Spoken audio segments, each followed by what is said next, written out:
Hello everyone, today we talk about the Cluniac reform. I think this is, strangely enough, the very first video I dedicate exclusively to this topic. Yes, I did talk about Cluny in other videos. We framed it, say, in a broader monastic history and also as a prodrome and contextually to the Gregorian reforms. Today I would like to stick to the, let's say, spiritual, political context of the end of the 9th and say the first half, the beginning of the 10th century.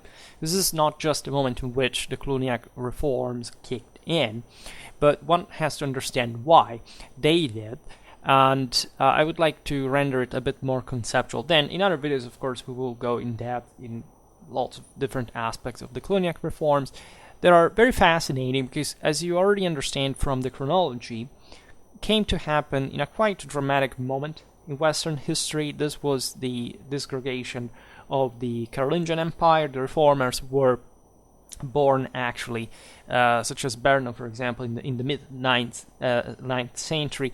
So still in a moment in which the problem of the imperial Catholic tradition was displayed, like showing in very concrete terms.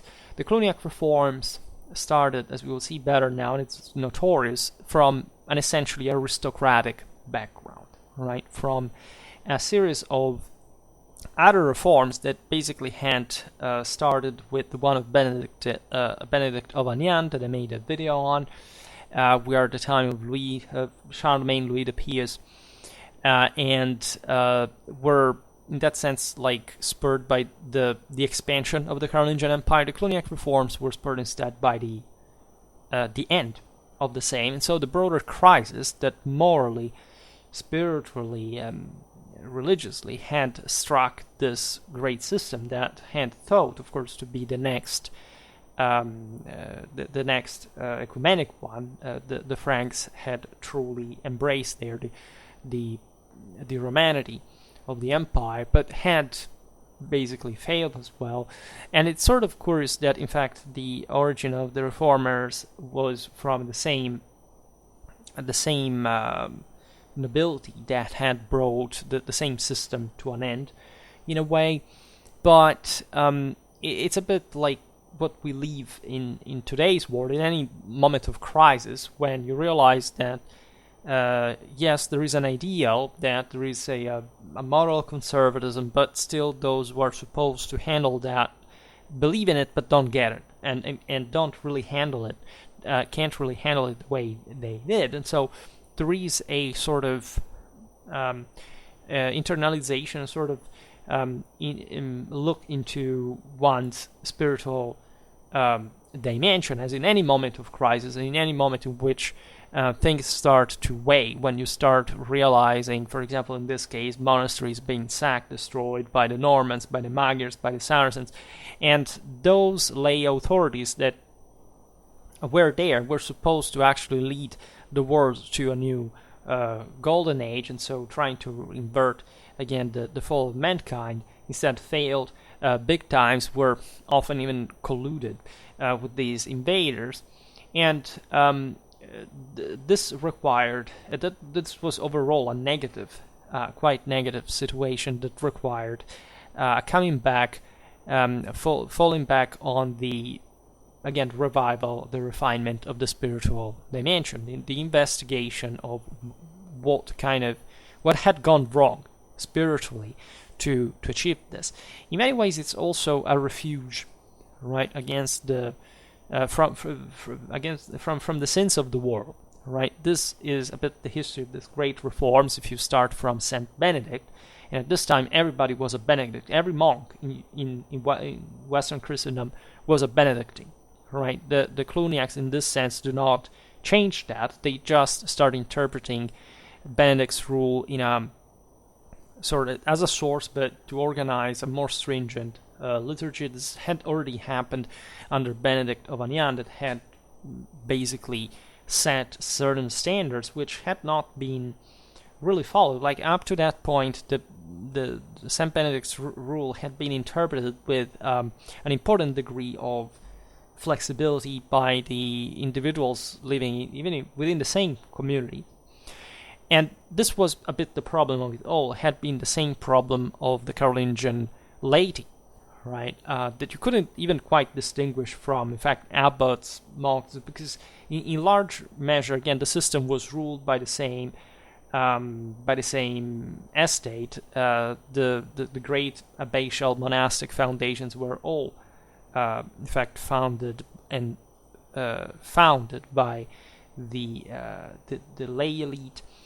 And as we were just saying, also the Cluniacs were essentially the same aristocrats. But one important, let's say, effort that you could see again in Benedict of Aniane, but the same lay authorities, the more enlightened ones, the ones that had more capacity, more central power to try to reform, to keep things together, such as Charlemagne, in fact, Louis the Pious, talking of Benedict, had tried to, in fact, to instill a sort of collective discipline.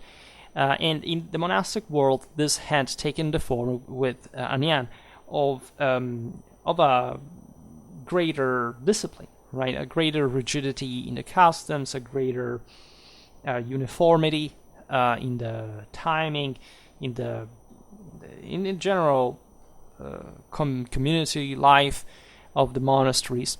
And as you understand, while the world is falling apart, this is to be researched even more, and at a sort of more radical level that also entails a sort of detachment from the same lay situation that fundamentally has evaporated, because especially in this context, as you know, we'll see what geographically also where this happens. It's fundamentally the heart of France, Burgundy, Aquitaine. Eventually the thing spread far and wide, and mostly I made recently a video about the white mantle of churches, right?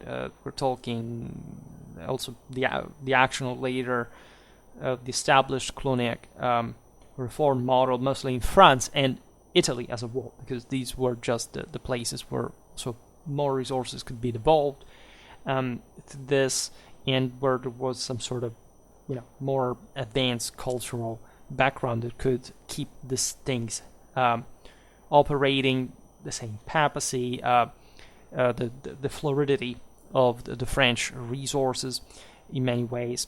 I made a video about Gérald of Aurillac that is a biography written by Otto of Cluny that we will look at now.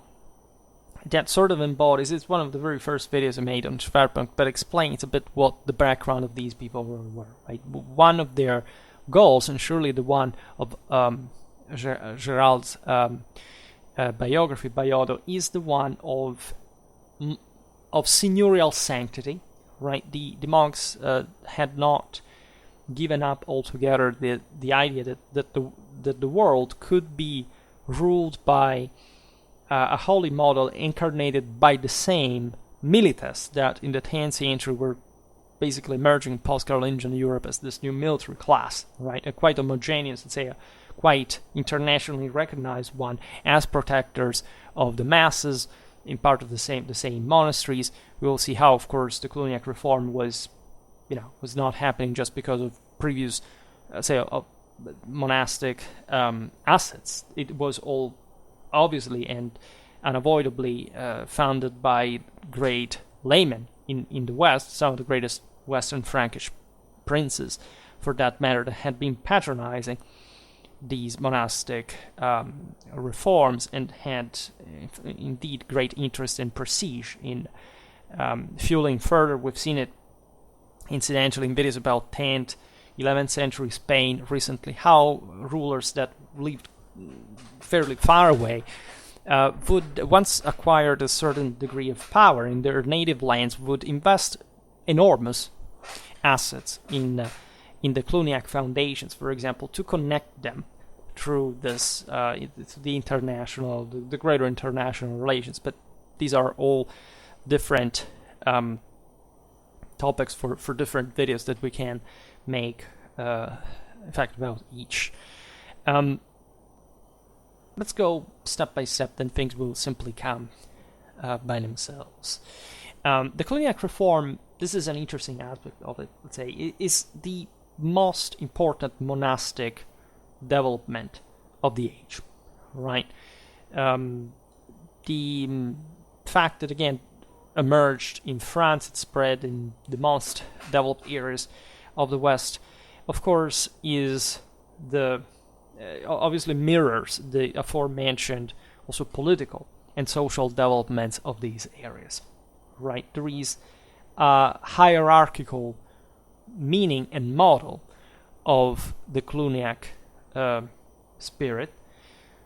One of the single most important feature of this was the following, that in the Benedictine order, every monastery was considered to be completely independent from one another, right? Each would choose their own abode. What we talked a bit about early medieval and late antique monasticism, yet not quite in the depth that it deserves. In any case, that's a different context, right? Population, say demographic decline because of the plague, the end of the Gothic War, the broader contraction of late antiquity, especially in certain areas. So every monastic center was born mostly as a, as an hermitage of some sort. They still existed, of course, in the later, in the High Middle Ages, this period we discussed today.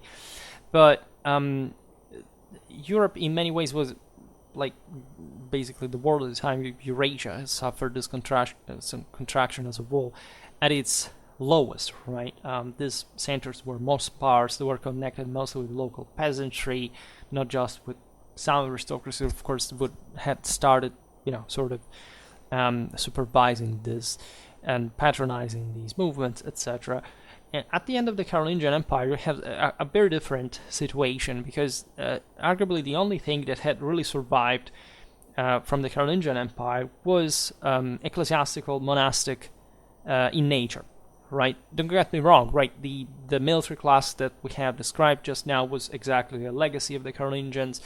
I made videos recently about the development of horsemanship, whatever, but the Carolingians had always had a private public culture, meaning that as soon as the empire stopped expanding, the Franks began to essentially fight against one another, and they disgregated the system, right? So that there wasn't quite much of a functional lay authority. And what had really survived instead, through the efforts, again, the aforementioned enlightened Carolingian rulers, was a robust ecclesiastical hierarchy, as it had always existed in these areas by the Roman model. The diocesan one, it was pretty much the same all over Europe, except maybe for Ireland.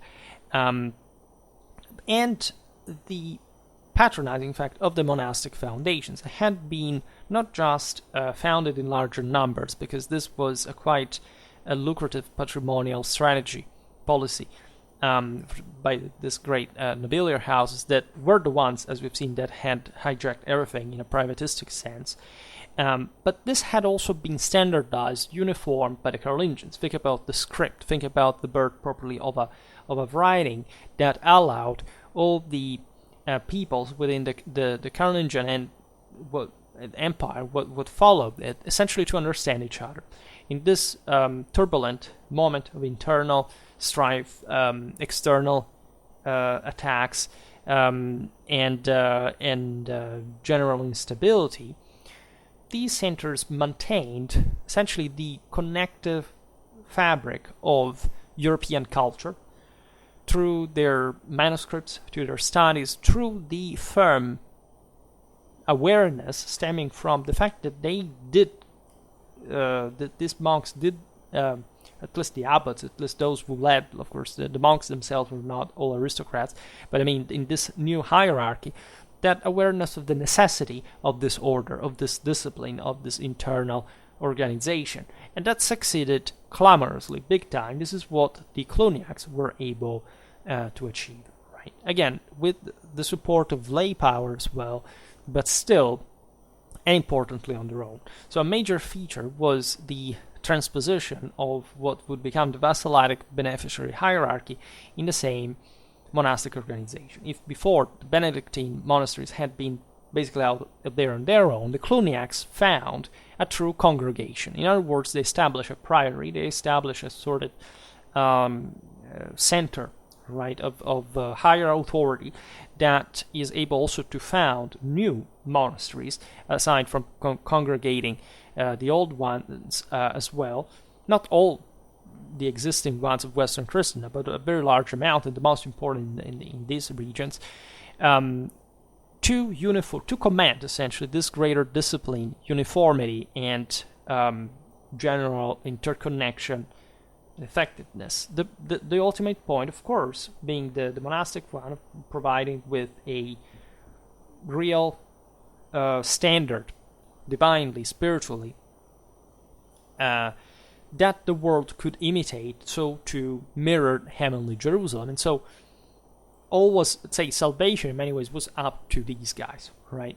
This, as we will see now, was a community that grouped the believers, both the living and the past ones.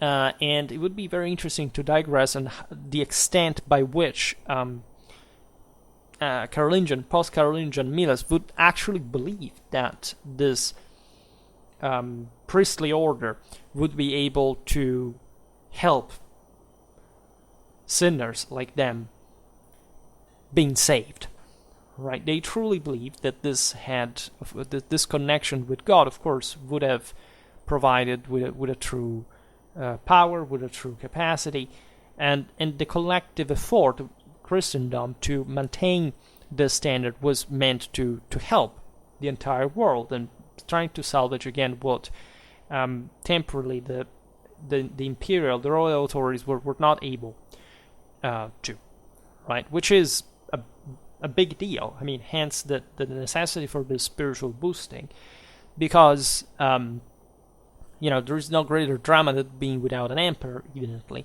in front of the universal struggle, right? So as we were saying, the roots of the Cluniac spirituality lay in the monastic reform carried out by Benedict of Aniane in the Carolingian era. The guy was, again, pretty stern, convinced about the righteousness of his cause. He was protected by Louis the Pious, who allowed him to establish the first monasteries in Aquitaine, where he was ruling from before being emperor. And when the latter becomes so, Benedict was allowed essentially to carry out this major reformation within the entire Carolingian Empire. Benedict was a Goth from Septimania, one of the many regions and nationalities that the Carolingians ruled at the time. He apparently converted after having almost miraculously saved himself while he was about to drown in the ditch in the Ticino River at the Carolingian siege of Pavia against the Longobards. I made recently a video about the 8th century Lombard army. That's the context, right? And he had managed to impress a remarkable amount of disciplinary uniformity and that had been further fueled by the Carolingians to channel the spiritual resources towards that more orderly structure that did survive even the Carolingian Empire. This reform, of course, didn't have any, ambition of supplanting Benedict of Nursia's rule. That could not be surpassed. I mean, the rule remained the same. But now there were different interpretations on how the single community, and in this case congregation, would have to apply that, which is important because, of course, a degree of discretion had always been maintained. This was present also, for example, in the Gaelic monasticism. There was a hierarchy, an authority, even in the more sort of egalitarian context, for which, of course, every obedience is sort of different. It must be declined ad personam, and also at much greater level when communities get bigger and there are issues that cannot quite be solved, like in an early medieval social context, for example. We have to pass to high medieval one. So these are the challenges that the Cluniacs are facing. So you can argue that compared to St. Benedict's rule, the Cluniacs were modifying the balance contemplated, especially between the various times dedicated to work, private, and collective prayer. This was particularly relevant, given that, of course, Benedict's rule is quite simple, as you know.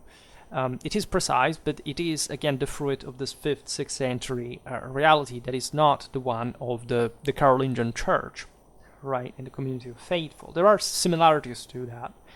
And this coming back to the need of reform, especially in time of crisis after the disgregation of the Carolingian Empire, is quite telling. It's a bit like in the 6th century, after the wars, the plague, and so on, right? But there is also a different background. You have a hell of a, let's say that, first of all, the objective of this alteration we're talking about had to do, again, with the greater rigor in the discipline of liturgical life. It was not much about what the individuality of it was concerned, but how to regulate the whole, first and foremost. There was a communitarian meaning, because now the empire had been repristinated. This is relevant as far as St. Benedict, as you know, operated in a context that was between, say, the Byzantines, the Longobards, and had at least the spread of his rule in that later phase that eventually took over Europe, in fact, in the second half of the 6th, the beginning of the 7th century. And as such, there was a detachment from the imperial dimension. A bit like here, you have a monastic reform that is a bit taking the distance, is autonomizing to some degree, at least conceptually, theoretically, from the lay reality. But at this point, still, the lands in question are theoretically under not just an emperor, but a Western emperor, a Western Roman emperor, which is even more important. And thus, given that the Carolingian Empire disgregates mostly because of the elites that do remain standing, and in these areas also with great vigor, as a matter of fact, it's up to these that the burden of that order was to be maintained, right? There was some active disgregation of the empire, but in part this stemmed from the actual difficulties of keeping things together, also from a local perspective. It's a very variegated time, and as you know, I insist very much as a medievalist on post-Carolingian history, because it's maybe one of the single most underrated and yet probably one of the single most defining in European tradition and identity, and the world really how we know it today.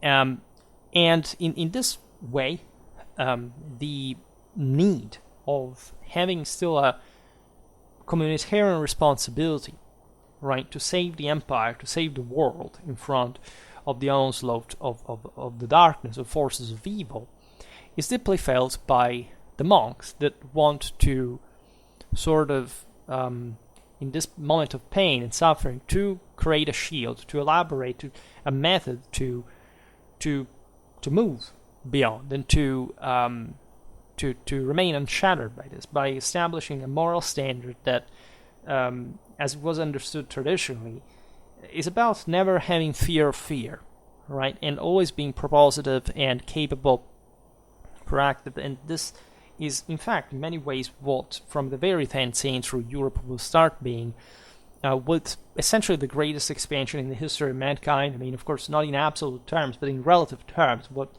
high medieval Europe, post-Carolingian Europe is able to do in this century is clamorous and unmatched in the entire history of the world. So, around 909, the Duke William of Aquitaine, one of the single most powerful rulers in western Francia, and the abbot Berno, founded in the area of Mahon, that is west of the Saône River, in that region that was in fact just forming at this time as the French Duchy of Burgundy. Don't confuse it with county. I made a video about medieval the Duchy of Burgundy specifically, because it's not just about the fact it was a kingdom of Burgundy/Arles, but also literally a county that at this point, you see, we're floating in territorially in borders, right? So lots of things could have happened from here. This was really a crossroad between the western, the eastern Frankish kingdoms, the Burgundian one, the Italic one, and for this reason, it had an enormous insight and sort of a middle ground, receiving influences from Spain, but not being even immune from the attack of the Northmen, etc. So receiving some of the greatest cultural, moral, sort of, political inputs. Burgundy, as you know, is a clamorously fertile area, right? At some point in the later Middle Ages, it was said that just out of the wine exported, the local peasants didn't have to cultivate literally anything else. It's a bit of an hyperbole, but still telling you what this area was molding itself like. And that's where we have the foundation, in fact, of the monastery of Cluny, giving the name, of course, to the entire congregation. So there is, today we do not enter in those details. We'll see in a better area, like although of Cluny, that Cluny had several abbots, the first 7, as a matter of fact, that ruled for more than altogether 200 years. They were very long living, so that the last died in 1156, if I'm not wrong, and all these became saints, right? And for a time it was believed, although the most famous, sort of the author we were saying before of Gerald of Aurillac's biography, the founder of the same Cluniac order, but as a matter of fact, it was his superior, his abbot, originally, Berno, that in fact, with the support of William of Aquitaine, established this. There is a very interesting history behind these individuals. They were born in the 9th century, so again, they were quite close to that Carolingian world, even though they were living a bit on its political ruins. And so that would feel, as we explain here, also morally, that sense of disorientation, of lack of point of reference, that would bring them closer to God. Some of these people had to abandon some monasteries because they had been sacked by the Vikings, for example. Others were repopulated and entrusted to them from further decline. So it was a moment also of remodeling, right? Burgundy is the heart of Western Europe in many ways, being even geographically of that degree of importance that we explained. But it was really an unsafe world altogether. You couldn't quite escape the raids of all these various invaders, nor to the violence of the local rulers to an important degree. So monasteries became a point of reference even for as they increased in power, thanks to the foundation of these major lords, such as William of Aquitaine, the Duke of Aquitaine, point of reference for the local peasantry. The work on Gerald of Aurillac exemplifies this pretty well, that there is not even just much of a real separation between the warrior and the saint, right? There is much of traditional beliefs that these monks, abbots, yes, but also sons of noblemen, of knights, fundamentally would believe, would also operate in concert with, in fact, given their own family background. That is, you can have a true saint, even among those, or especially among those who shed blood, because that process of self-sacrifice in holy combat and transfigurative capacity is something that truly matches with the imperium that now is vacant, and that for this reason must be reestablished also from the bottom of the feudal hierarchy that is being, in fact, molded at this very point. So the monastery is a bit of a parallel to that, right? It's a sort of local lordship and seigneury. It becomes incredibly powerful. In fact, the Cluniac order was eventually would sort of undergo a crisis. As you know, historically, the Cluniacs would be criticized for being too aristocratic in their fashion. Yes, they had managed to uniform their own discipline. They had established this important congregation and hierarchy that functioned all across Europe, had contributed vividly to the Gregorian reforms. The popes had granted the congregation a vast amount of immunities, although this congregation was immense. When Aldo became abbot of Cluny, throughout his work managed to bring multiple hundreds of monasteries under Cluny, right? So an immense power, an immense amount of assets, of land that was inhabited by peasants that worked for the monastery, that maintained it, all because, again, the priesthood had to traditionally be fed, also materially, to provide with that spiritual voice and capacity to be heard by God, and so protecting spiritually with this magic power, as it had really been believed always back in the day. This was just in the Christian souls, but there is a reason why that this was a truly universal belief and a Catholic one, as you, at this point, as at least the most affectionated followers know at this point, at what that terminology actually means, right? But this is something that was deeply believed at the time, right? And by peoples that, let's remember, just some 100 years before were not even Christian. They had a sort of even a much more archaic and sort of primitive faith and belief in the fact that this would actually work in a truly concrete fashion, right? So these were not among the most lay or modernized areas. They were still a fruitful hybrid of, say, tradition and modernity, to a degree that was bringing this up further and managing to consolidate this also monastic congregations further with an actual impact in the political life of the time, right? There was a true faith, there was a true belief by the same laymen that this monastic, the patronization of these monasteries was really saving them, was really contributing concretely to the salvation of the world, right, and helping Christ in the final battle, right? And all this was to be comforted by a truly qualitative monastic community, right? The Cluniac monks, for this reason, adhered to the liturgical tradition of Benedict of Agnan, that, as we've seen, was aiming higher in terms of collective discipline.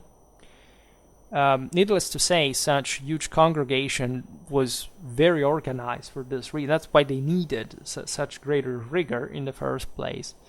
And they were a very distinguished body within society, both because of their aristocratic background, but also because of the spiritual standard that was really appreciated, after all, by the establishment of the time, by the people, by the commoners, as we've seen. The Cluniacs, however, developed further Benedict of Agnan's tradition.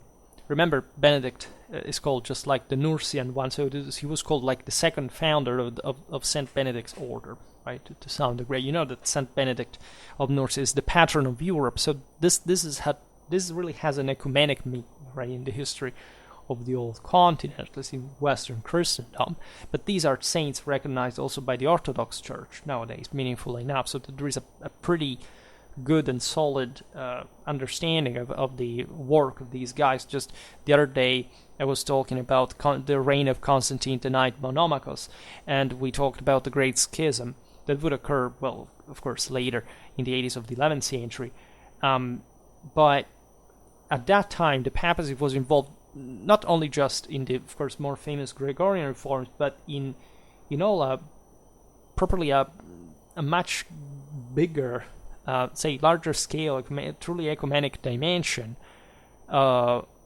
thanks to the control that it had acquired on the Cluniac congregation as well, and how this reciprocated as well. So it was a a moment in Western spirituality that truly was booming, right, in front of other systems in the rest of the Mediterranean and other cultures that did not find any comparison.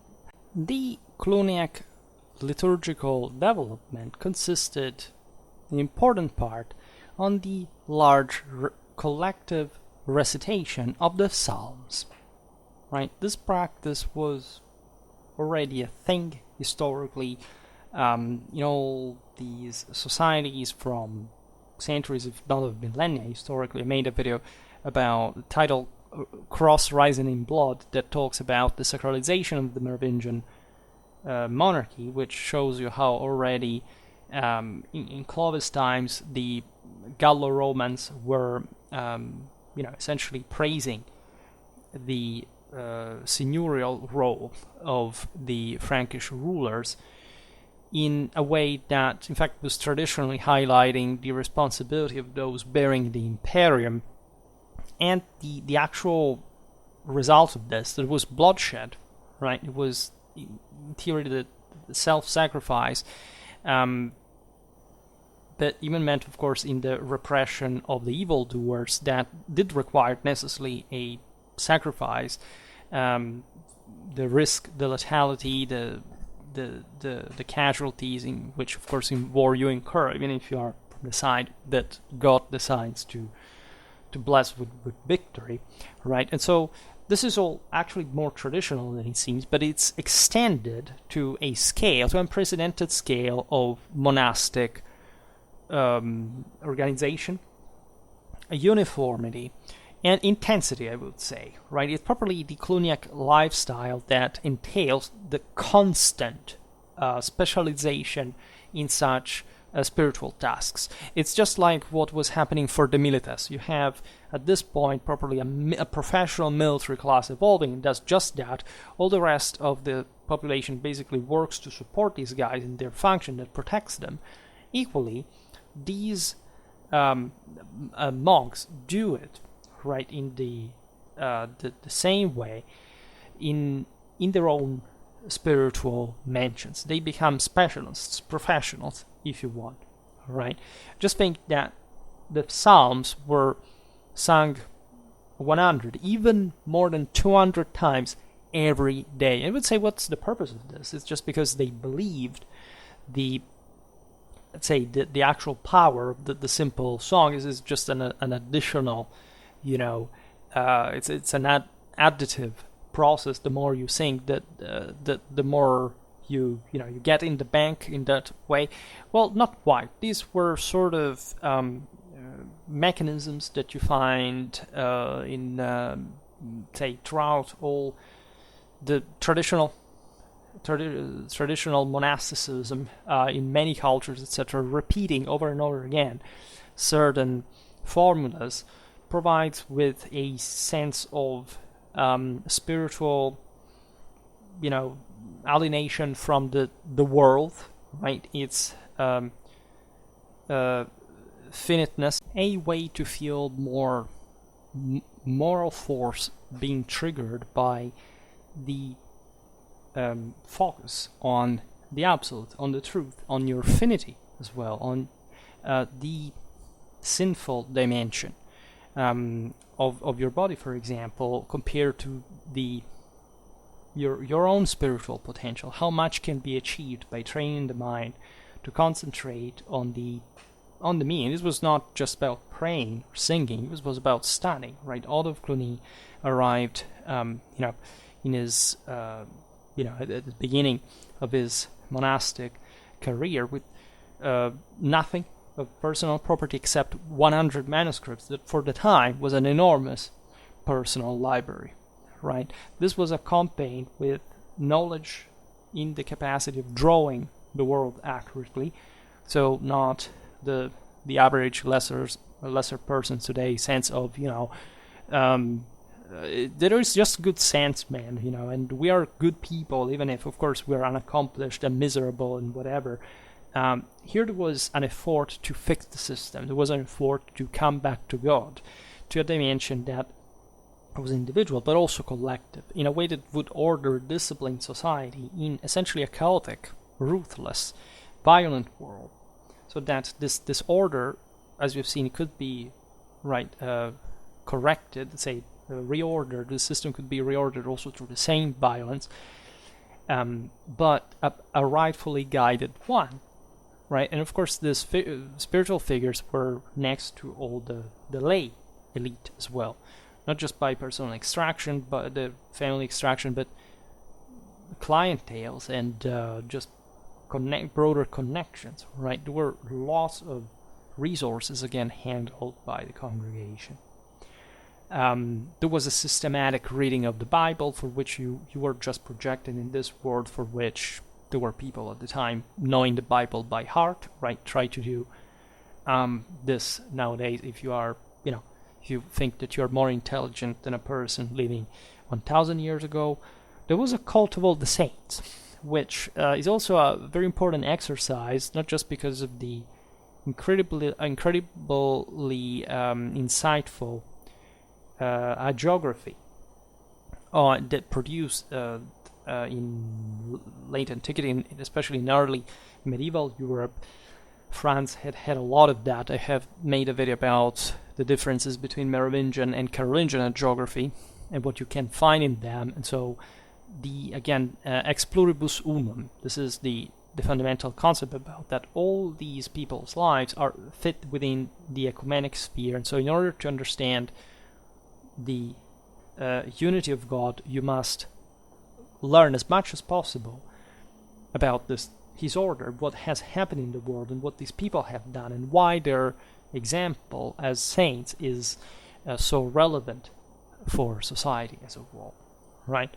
Naturally, there was a demand for the intercession for all the dead, right? And this, of course, was particularly important considering the worth of the aristocrats that patronized the entire system, that ruled society at the time, that defended these communities from the second invaders. So all these choral chants, sumptuous processions were typical of the Cluniac reform, right? It's worth mentioning also that Benedict of Anian's reform back in the 9th century had distracted, the attention from the popular participation in the great Carolingian churches that were built, architectonically speaking, as a bit like the great basilicas imitating Rome, etc., and had focused more instead on the monastic ritual, right? And the Carolingians had eventually, there was a contrast in these two models, but the latter was also at least that feudal glue that, albeit not managing to keep the empire together, at least did so as far as its culture. This is also particularly relevant in the bigger picture. So the worthier the priesthood, and the more effective, like the impact in society. Again, just like people were disarmed, but also were disarming themselves, as it was more effective at that point to have just an elite that would patronize the entire system. It would be at least effective. At this point, also the priesthood was conferred with greater spiritual capacity, so that they would be endowed with the necessary wealth and power to carry out their duty in a more professional, precise, effective way. This naturally corresponds to a collapse of the masses. I would like to stress how important this is. We are ready to blame, of course, the aristocracy, right, of the Carolingian Empire, and the fact that this was already a very aristocratic system even before the 8th century, the 9th century. But in this, during the 8th century, we were talking just recently, it's something that we discussed in medieval society, but also in the rise of chivalry. Of course, there had been a collapse of the freemen. You can't deny that. You can't unsee that in this picture. The average person, the commoner, was not capable of maintaining that sort of minimum of individual imperium by, for example, bearing arms, being able to defend. They had softened up. They had sort of abandoned older beliefs, and they were deemed by, in fact, those who had instead developed the professional military elite and this monastic offspring of theirs as unworthy, as responsible for the evil of the world as well, right? And this was, of course, reaffirmed in the hierarchy, in the fact that, of course, these people were at the bottom and of society.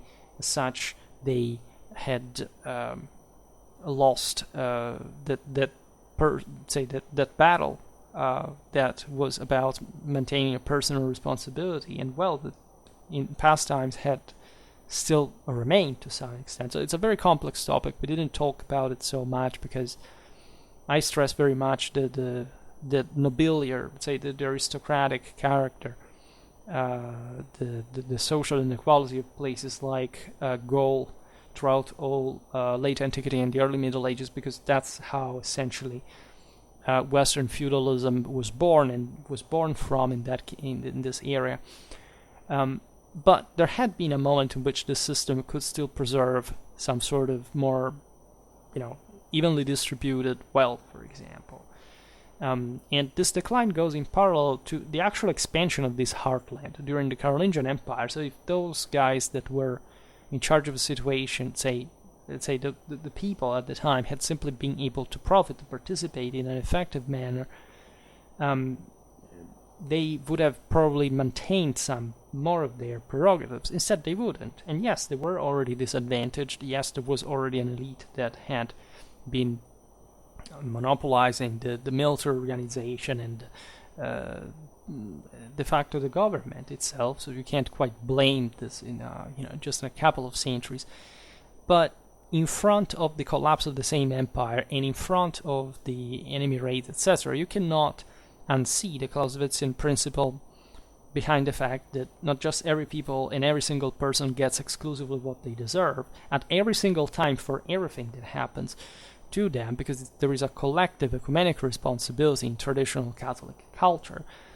But there is also a misery, a moral, ineptitude for handling the system in a more effective way. For this case, having not been able to prevent the collapse, right? You have every government acts exclusively if it has the decisive moral majority of its people, which doesn't mean that it must be a high majority. It's the majority. So it's a relative term. It can be an extremely weak one, right? So if you have a weak people that apparently does whatever the government says, it's not because the government imposes that out of some strange metaphysical alternate dimension, but it's because the people accept that, right? We are habituated to conceive this passively, but there cannot be any form of government of any type. This has nothing to do with totalitarianism or liberal democracy, so-called liberal democracy. It's not really a correct term, but every people is exclusively and every single person is responsible for what the government does. Because what's the limit? Where do you draw the limit? If something like liberty or life or whatever it's a stake, you cannot say, well, okay, but today I want to rest because this is not humanly possible. Where do you draw the line? Can you be like a 9th century Carolingian horseman? You think that your worthiness as a human being can still rest on its legs after you conceive what just people at the time lived like, for example, considering the one you live. I'm not talking about the quality standard of life, because your quality standard of life is not your merit, it's the merit of these people that came before you to an overwhelming degree. It's about how you handle that, which is the measure that you should consider. You're just a disgusting slob, right? And we live in a time which I think this is macroscopically incontrovertible to a degree that is really painful to open any history book. There is a sincere will to achieve a perfect community for its internal harmony. Essentially, the monastic transposition of a lay court, a splendid earthly court of God, right? A community tied by choral preaching, prayer, and to the universal community of the faithful, right? Both the living and the dead, right? This is also a deep realization. The afterlife still matters in the world. What you do in life does have an impact till the end time, right? And there are forces that can operate across, right? So think even in a world with such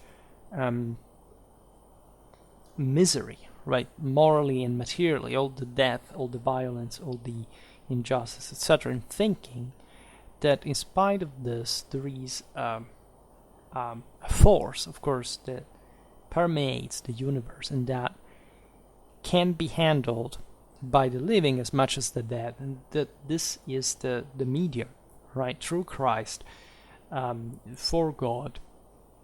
And this there are, like, even if you look at Bernard of Clairvaux, say devotion to the Virgin Mary, etc. These are all things actually that had already happened at this time. Otto of Cluny was particularly devoted to the Virgin, for example.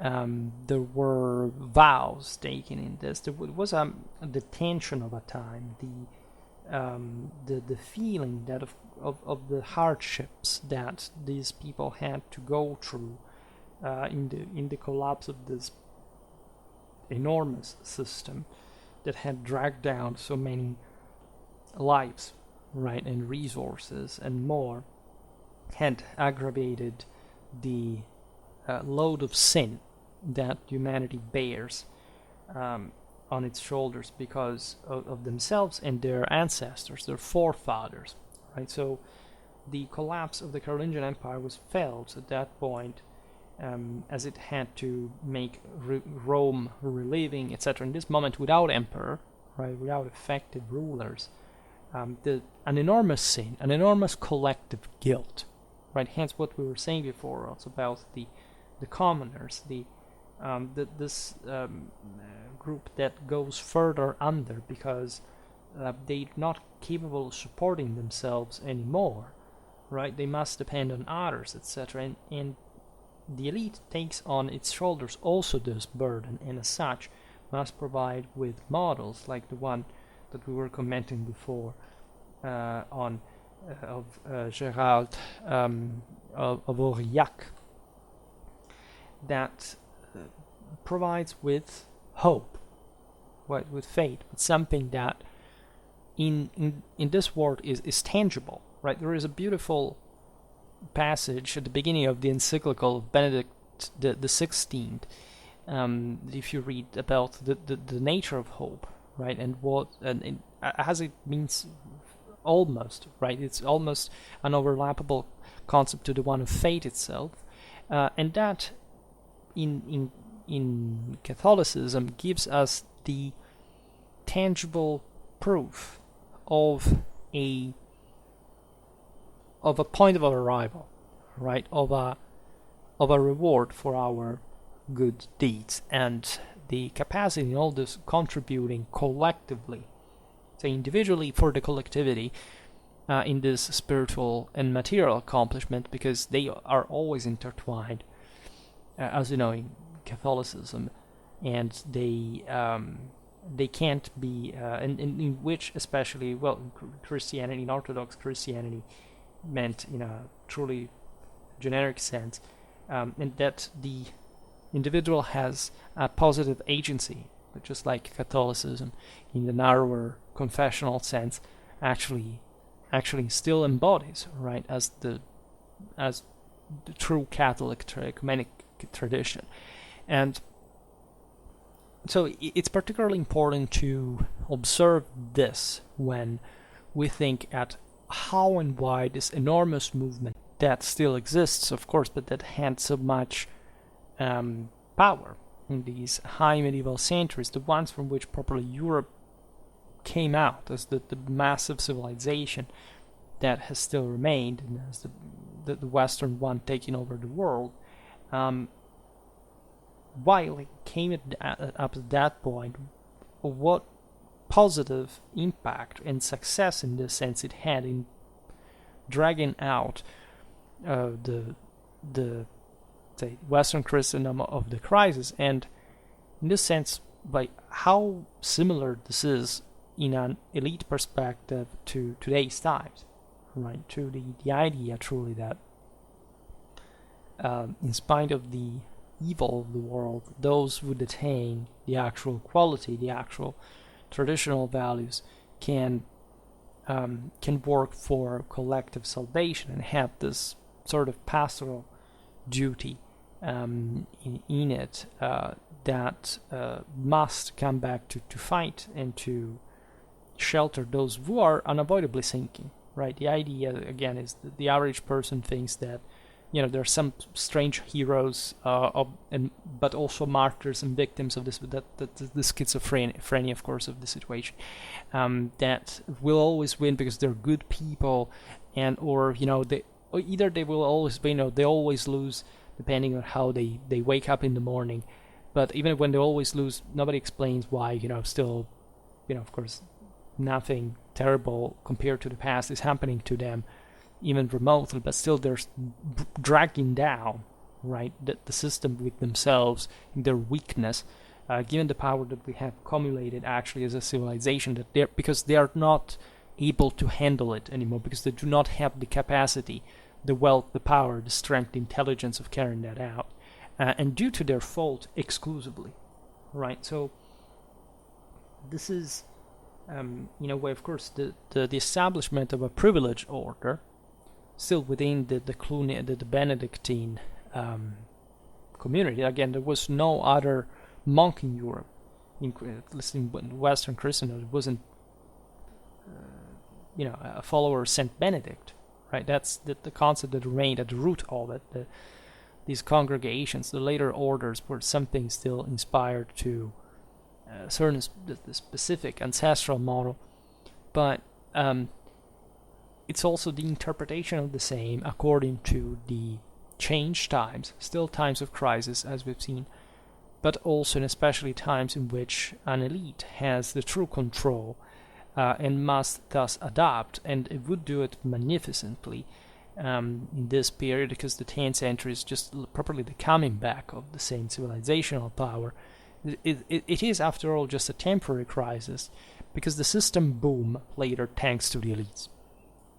That drag, in fact, out of their misery also the average person, meaning that at least in some areas, in most hardcore feudal ones, of course, the average person wouldn't have much room. But if you think about communal development, etc., you realize that this also was an accomplishment of the elites, thanks to which lots of other people lived with much greater power, and this is a collective achievement, of course. It's not just the elite, but the elite has the role of leadership, of example, right? And if you, of course, know the traditional meaning of monasticism, as we were saying before, the mirroring of heaven in Jerusalem on earth, and against any myth of the monk isolated from the world, actually the necessity of the world the necessity of the monk to be visible to the world, the monastery visible to the world, monastic work, prayers, etc., for the transfiguration of the world, the imitation of this system,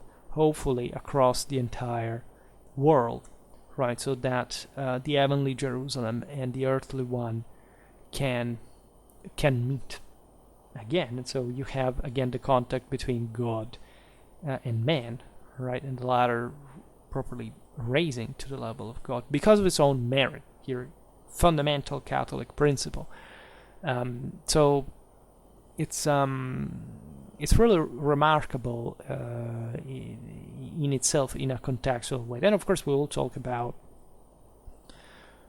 also at some point the shortcoming of this system, why other orders, congregations came around, and that there is a pretty hefty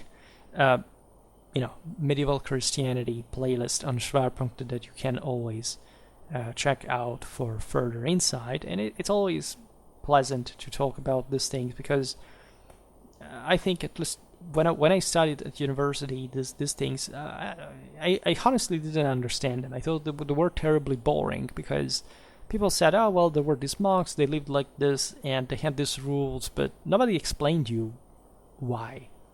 Think about this. This is a product of, socialistic, deterministic, materialistic bias, right? They wanted you to remain ignorant about the ultimate meaning of why this was actually happening, of what all these works actually mean, what the blood and soul of your own Western identity actually substantiates and forms itself and that's the consequence. People think this is boring. They also watch this less, and actually it's the most important, and you couldn't understand anything about not just medieval history, but history, and not just of Europe even, of the entire world, if you do not ask yourself, what is the Cluniac reform? I mean, there is no doubt, if you think you can go on in your life studying what the Cluniac, any history, even the one of the 21st century, without knowing what the Cluniac reform is, good luck with that. Really good luck with that. Because you see, until you pass through these things, you can't quite get it. But this is all obvious, right? In a cognitive sense, it's discovering the world step by step, but also realizing that some of the most important things have been truly obscured on purpose, because they would lead to a spiritual reform that the average person is terrorized by, because they fear to be judged, they fear standards, they fear not to be enough, because they know they're not, right? They know they would fail, and instead they're just underestimating themselves, and that's the greatest sin of all, right? Again, where do you draw the line? How far are you willing to go, right? How worthless is your life not to want to do anything more than what you already do, in whichever condition you are, even the most hopeless. It doesn't matter how harsh it sounds, but for the wide majority of people, that's not the case, especially today.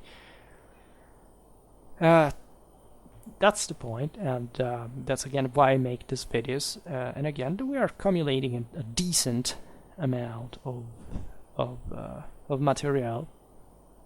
Let me check out, just out of curiosity.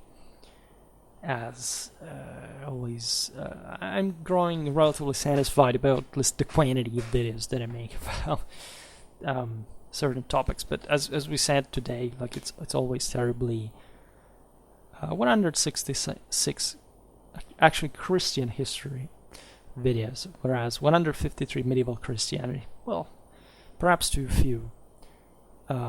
Surely too few. I mean, we haven't begun to cover anything seriously, so that's the degree by which you should be able to. And I advise any of you, like, to just, if you're not familiar with these topics, if you are wondering, if you have questions, but first of all, to ask, you can always ask, but especially to check out the playlist, because the playlists, as you always have quite selected knowledge, well ordered according to topics and so on, about really a lot of stuff by this point, right? And it's quite unlikely that cursorily I wouldn't address certain topics altogether. Like I really made many videos about medieval Christianity, at least looking at them all together like this. They do stand out in a fairly good fashion. But again, let's add some more to that, and let's go on with it, because again, it's really crucial. One always has to understand the meeting point of this, right? If you study, you see Christianity just as a separated thing, because that's what they've told you to do, from politics, from war. What do you study it for? And this is not just about knowing, oh yes, the Crusades, we studied that, it was Christianity. yeah, you actually only hear that it was just like a war of religion, even though every single war was in the name of God since ever. So nobody really understands why we should term crusades as war of religion as opposed to any other war that was being fought anywhere else.